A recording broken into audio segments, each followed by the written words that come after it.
blackmailing কৰি আৰক্ষীৰ জালত গায়িকা অধিবক্তা সাংবাদিক আৰু সংগঠনৰ নেতা শক্য উপাধিৰ গায়িকা অধিবক্তা প্ৰেম দাস তথাকথিত সাংবাদিক পৰমা সোণোৱাল আৰু সংগঠনৰ নেতা শ্যামন্ত দাসক গ্ৰেপ্তাৰ অভিযুক্ত গায়িকাৰ সম্পৰ্ক আছিল ডক্টৰ কিশোৰ শৰ্মাৰ বিবাহৰ প্ৰলোভনেৰে চিকিৎসক শৰ্মাই সম্পৰ্ক স্থাপন কৰিছিল গায়িকাগৰাকীৰ সৈতে কিন্তু অভিযুক্ত গায়িকাৰে সম্পৰ্ক সেট কৰি আন যুৱতীৰ সৈতে বিবাহৰ দিন ঠিক কৰিছিল ডক্টৰ কিশোৰ শৰ্মাই এই কাৰ্যত ক্ষুভিত হৈ পানবজাৰ মহিলা থানাত চিকিৎসকগৰাকীৰ বিৰুদ্ধে গোচৰ ৰুজু কৰিছিল প্ৰতাৰণাৰ আৰু সেই গোচৰত অন্তৱৰ্তীকালীন জামিন লৈছিল চিকিৎসক কিশোৰ শৰ্মাই চিকিৎসকক গ্ৰেপ্তাৰ কৰাৰ উদ্দেশ্যে এটা বিতৰ্কিত ফোন টেপিং তুলি দিছিল অধিবক্তা প্ৰেম দাসৰ হাতত আৰু সেই ফোন টেপিং প্ৰেম দাসে দিছিল সাংবাদিক সংগঠনৰ নেতাক যুৱতীগৰাকীৰ অজ্ঞাতে ফোন টেপিংটোক লৈ চিকিৎসকগৰাকীক দাবী কৰিছিল 15 লাখ টকা ইয়াৰ পিছতে চক্ৰটোৰ বিৰুদ্ধে দিছপুৰ থানাত গোচৰ ৰুজু কৰে চিকিৎসক কিশোৰ শৰ্মাই এটা ফেচবুক পেজত চক্ৰটোৱে আপলোড কৰে বিতৰ্কিত ফোন টেপিংটো আৰু ইয়াৰ পিছতে গ্ৰেপ্তাৰ চক্ৰটোৰ 3 সদস্য সহ যুৱতীগৰাকী পৰীক্ষাৰ বাবে ফোন ৰেকৰ্ডিং প্ৰেৰণ কৰা হৈছে ফৰেন্সিকলৈ আৰু ঘটনাৰ সবিশেষ জানিবৰ বাবে আমি ফোন লাইন যোগে সংযুক্ত হৈছো মিতালী কোৰ আমাৰ সৈতে আছে মিতালী কোৰ গোটেই ঘটনাটোৰ সবিশেষ আপোনাৰ জৰিয়তে জানিব বিচাৰিছো হয় আইছেখা এটা কথা ক'ব লাগিব যে একাংশ এতিয়া সাংবাদিক যি নামি পৰিছে তেওঁলোকে কেৱল ধন ঘটাত আৰু সেই সাংবাদিকৰ লগ হৈছে একাংশ দল সংগঠনৰ নেতা আৰু সমান্তৰালকৈ সেই সকলৰ লগ দিছে একাংশ অধিবক্তাই আৰু শেহতীয়াকৈ এই যি নিউজ আমি চলাই আছো এইখিনি মুহূৰ্তত এটা ওয়েব পেজ তেওঁলোকৰ এটা ফেচবুক পেজত বিতৰ্কিত ফোন টেপিং আপলোড কৰাৰ পিছতেই প্ৰথমতে ধন দাবীৰ কথা আহিলে তাৰ পিছত ব্লেকমেইলিংৰ কথা আহিলে আৰু অৱশেষত দেখা পোৱা গ'ল যে এগৰাকী উদীয়মান গায়িকা আৰু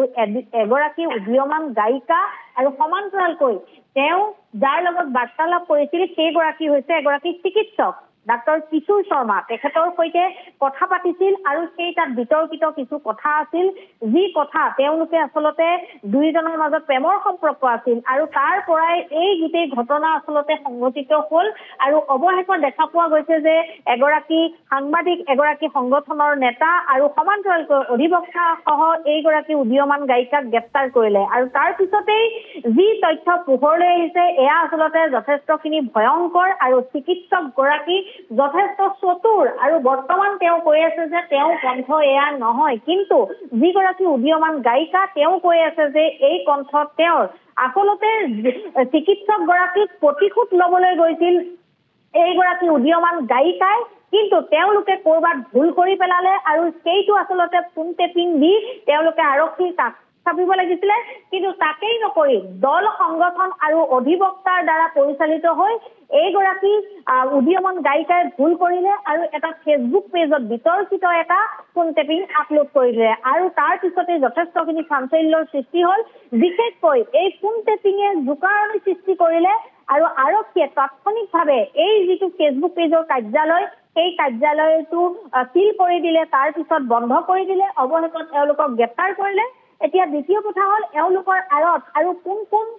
নেতা আছে দল সংগঠনৰ তেওঁলোকে ধনৰ লালসাত আৰু কাক কাক ব্লেকমেইলিং কৰিলে এই সকলোখিনি কিন্তু আৰক্ষীয়ে চাই আছে মুঠতে ক'ব লাগিব যে সামাজিক মাধ্যমত এতিয়া কোনো ধৰণৰ নিয়ন্ত্ৰণ নোহোৱা হৈছে যাৰ যি মন যায় বিতৰ্কিত মন্তব্য কৰে যাৰ যি মন যায় বিতৰ্কিত ফটো দিয়ে তেওঁলোকে ছাবস্ক্ৰাইব ভিউজ আৰু টকাৰ বাবে এইসমূহ কৰি আছে শেহতীয়াকৈ ইউটিউবাৰৰ বিৰুদ্ধে যেনেধৰণে আৰক্ষী কঠোৰ হৈছে সমান্তৰালকৈ সামাজিক মাধ্যমৰ ক্ষেত্ৰতো আৰক্ষী কঠোৰ হৈছে আৰু যাৰ পৰিণতিত এনেধৰণে এতিয়া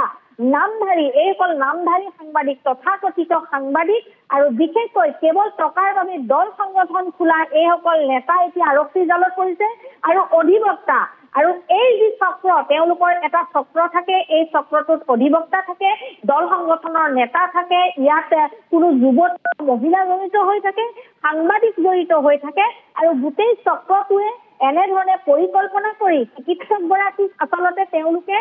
তেওঁলোকৰ পৰা টকা আহৰণ কৰিবলৈ গৈ নিজেই ফচিলে এক কথা ক'ব লাগিলে প্ৰথম পৰ্যায়ৰ যিখিনি কাহিনী চিকিৎসক গৰাকীৰ ভুল আছিল কাৰণ চিকিৎসক গৰাকীৰ বিৰুদ্ধেও গোচৰ ৰুজু হৈছিল কিন্তু সেই গোচৰত তেওঁ জামিন পাইছিল কিন্তু জামিন পোৱাৰ পিছত পুনৰ এই যিটো ফোন টেপিংটো লৈ যুৱতীগৰাকীয়ে আৰক্ষীৰ কাষ চাপিব লাগিছিল কিন্তু ভুল কৰি তেওঁ এই যি ফোন টেপিং তুলি দিছিল অধিবক্তা গৰাকীৰ হাতত আৰু যাৰ বাবে গোটেই সমগ্ৰ ঘটনা উলুটা হৈ পৰিল অৱশেষত এইসকলে জালত পৰিব লগা হ'ল পৰৱৰ্তী সময়ত হয়তো যদি যুৱতীগৰাকীয়ে পুনৰ গোচৰ ৰুজু কৰে তেন্তে এইগৰাকী চিকিৎসকো তদন্তৰ আওতালৈ আহিব বৰ্তমান দিছপুৰ আৰক্ষী সমগ্ৰ যি বিষয় এই বিষয়টো চোৱা চিতা কৰি আছে আৰু বহু দল সংগঠনৰ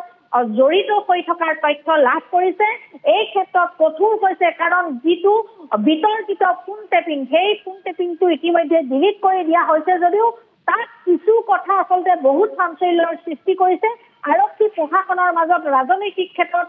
বিশেষকৈ জোকাৰণিৰ সৃষ্টি কৰিছে গতিকে এই ক্ষেত্ৰত আৰক্ষী কঠোৰ হৈছে আৰু হ'বলগীয়া কথা কিয়নো সামাজিক মাধ্যমৰ দায়বদ্ধতা বোলা বস্তুটো নাইকিয়া হৈছে যাৰ যি মন যায় তাকেই কৰিবলৈ এতিয়াৰ পৰা আৰু দিয়া নহ'ব কেৱল টকাৰ লালসাত ভিউজৰ আশাত ছাবস্ক্ৰাইবৰ আশাত আৰু বিশেষকৈ ব্লেকমেইলিঙৰ আশাত এতিয়া সামাজিক মাধ্যম বহুতে ব্যৱহাৰ কৰে সেইসকলে এই ঘটনাৰ পৰা শিক্ষা লোৱা উচিত কাৰণ তেওঁলোকে অধিক ধনৰ আশাত গৈ এনেধৰণে কাৰোবাৰ জীৱনক লৈ বা মিছা কথাৰে তেওঁলোকে কেনেধৰণে ব্লেকমেইলিং কৰে এই সকলোখিনি তথ্য পোহৰলৈ অহাৰ পিছত হয়তো সকলো সজাগ সচেতন হ'ব লাগিব কাৰণ বৰ্তমান সময়খিনিত সকলোৱে গম পাইছে যে ইউটিউবাৰ সকলৰ বিৰুদ্ধে কিন্তু আৰক্ষী কঠোৰ হৈ আছে ধন্যবাদ জ্ঞাপন কৰিছো